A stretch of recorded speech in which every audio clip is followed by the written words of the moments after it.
Good evening. Tonight I am here to announce the fact that the UC Davis Police Department's made an arrest in connection with the events at Russell Park this last Thursday. Here along with me is Commander Nick Concolino of the Yolo County Bomb Squad. Sometime earlier this evening we arrested the subject from Russell Park, David Snyder, 32, who is a member of the campus community and lives here on campus. Mr. Snyder is currently under arrest and arraignment is pending his booking into Yolo County Jail. Because of his injuries, he has not been booked into jail yet, and I cannot announce his location. He is currently charged with California Penal Code 18715, possession of an explosive, 18720 of the California Penal Code, possession of materials with the intent to make an explosive, and 2 counts of 626.9 of the Penal Code, which is possession of a firearm on campus. As we talked yesterday in the press conference, the importance of safety, and that was the primary mission of the first day on Thursday. Some of the elements that we talked about, it took 20 hours for bomb techs to make that apartment safe. And you should know that it displaced several members of the community as well as closed 5 campus housing buildings. The impact was not only felt here at UC Davis, but was also felt in our neighboring Davis community when we rendered those elements that the bomb squad found unsafe to be safe, to make them safe. There is currently no information to suggest that Mr. Snyder was planning or plotting any type of event here on campus or in the community related to his arrest, but we all can agree that the risk and safety of the community was great. His bail has been set at $2 million, and he will at some point be booked into the county jail. Following this explosion on campus and his injury, we went into our initial mode, which was safety, getting the environment safe. And immediately following that 20-hour event, we moved into the investigation phase. Our investigators have been working nonstop, both with our local partners, our federal and state partners, to get to where we are today, which is the arrest of Mr. Snyder. I'm more than happy to take any questions. What kind of firearms did they find in the apartment? So we're not speaking specifically to the firearms, but I can tell you that there isn't anything that you would classify as an assault type weapon. What else was found in there that was deemed unsafe, dangerous? Chemicals? So chemicals and substances consistent with the making of explosives. Can you go into detail about what? I cannot. What was I he think doing? Nick, the commander, can provide a higher level overview if you'd like. Commander, can we get the spelling of your name? Concolino. I'm sorry, C-O-N. C-O-N is in Nora, C-O-L is in Lincoln, I-N-O. And what's your first name, sir? Nick, And your title? Commander of the Yolo County Bomb Squad. So what was this guy doing? Was he a mad scientist having fun with an experiment, or was he making a bomb? So right now we're working nonstop to discover what the intent was and what the specifics of, to answer your question. But I can tell you that he did possess the materials necessary and obviously connected with the intent to make an explosive. And actually explosives in and of themselves as well. I'm sorry, say that again? He also had explosives in his possession as well as the ingredients for making explosives. So can you tell us what he was doing specifically that led to the explosion? That's part of our investigation that's ongoing. Give us a hint as to what class of explosions he had? What class Yes, of what kind? explosives? What are we talking about? Well, Chemicals, liquids? we're talking about chemical mixtures that are primary explosives and also secondary explosives. Can you talk about him? He was a junior researcher with the university. Did he get these chemicals from school? Was this something at all possibly? Yeah, so right now, yeah, he is classified as a junior specialist, which I understand is a researcher. As far as where he obtained the chemicals, quantity, and the specific identity, that is still part of the investigation, and we can't release that right now. And Were how they was he legally mixing- obtained? Well, I think Nick can speak to that a little bit better.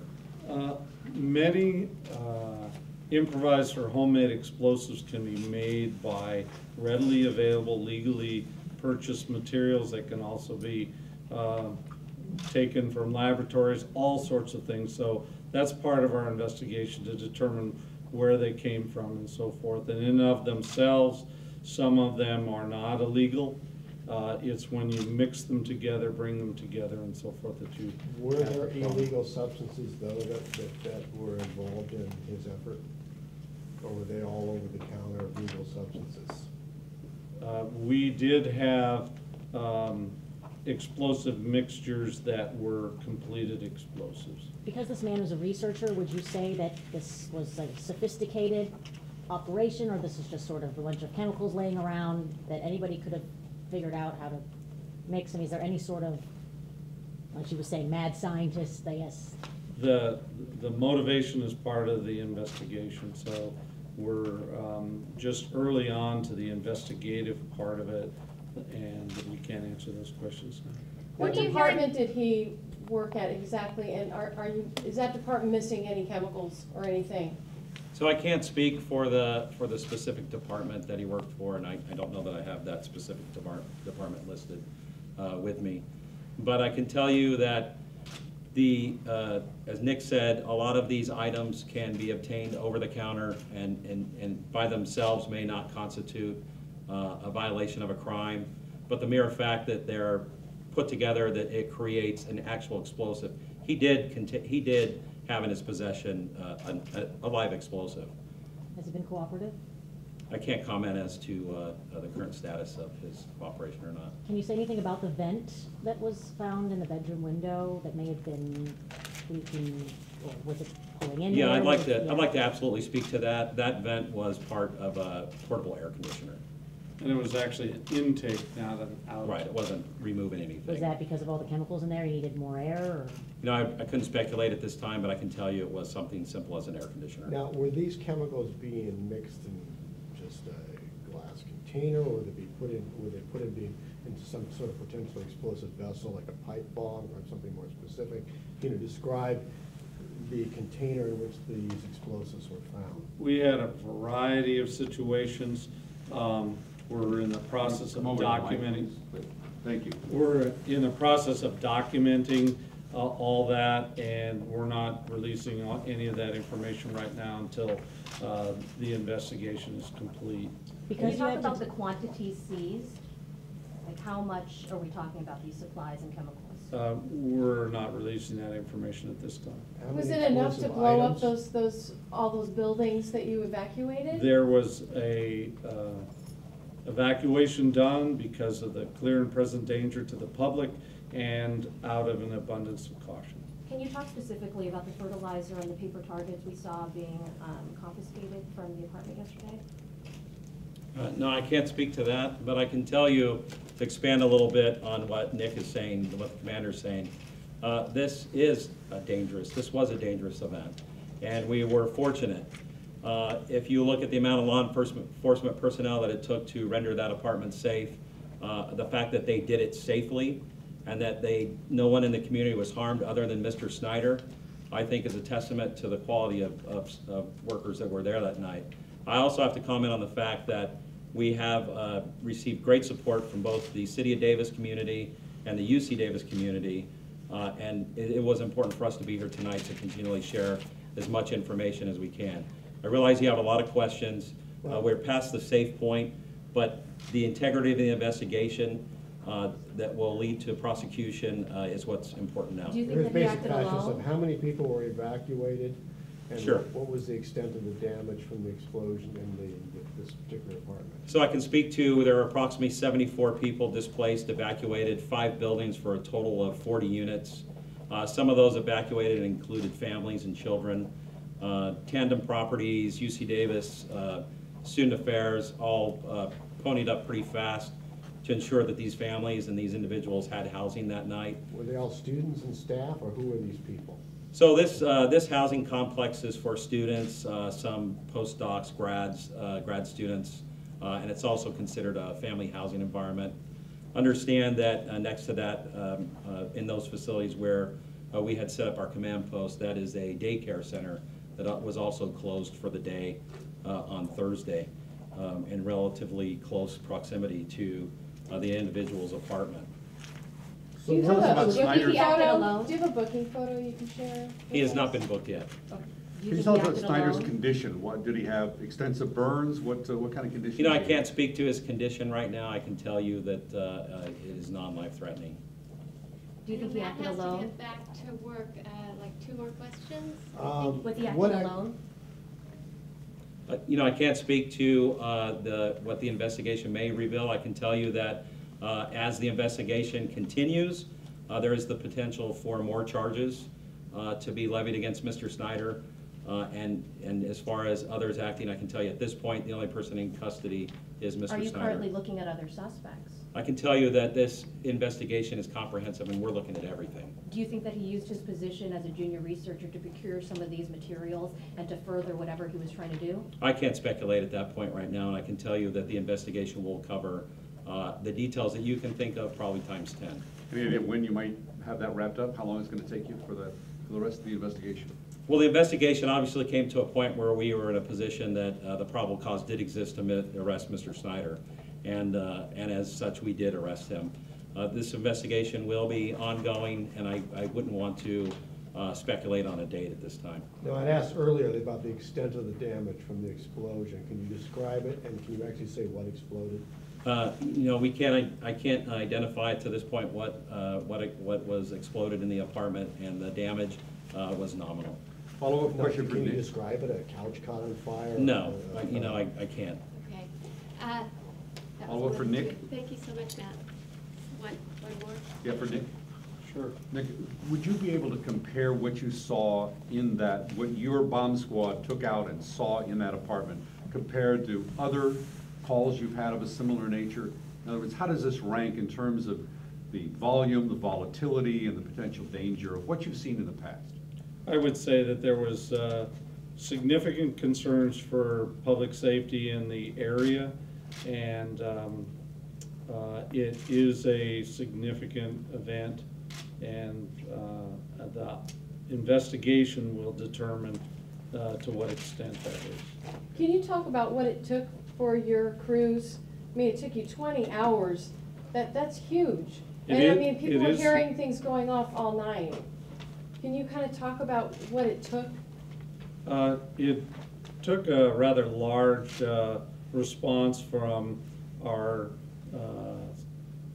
fellow bomb squads in the area, which we all worked together. We had the Yolo County Bomb Squad, the Sacramento Police Bomb Squad, the Placer County Sheriff's Department, the California Highway Patrol Bomb Squad, the El Dorado County Sheriff's Bomb Squad, FBI and ATF technicians there, as well as laboratory people. And then the Sacramento County Sheriff's Department stood by to cover for other calls while we were all tied up during that time period. So it was a rather significant event, and I think you can judge from that involvement the severity and the concern for public safety and for the investigation.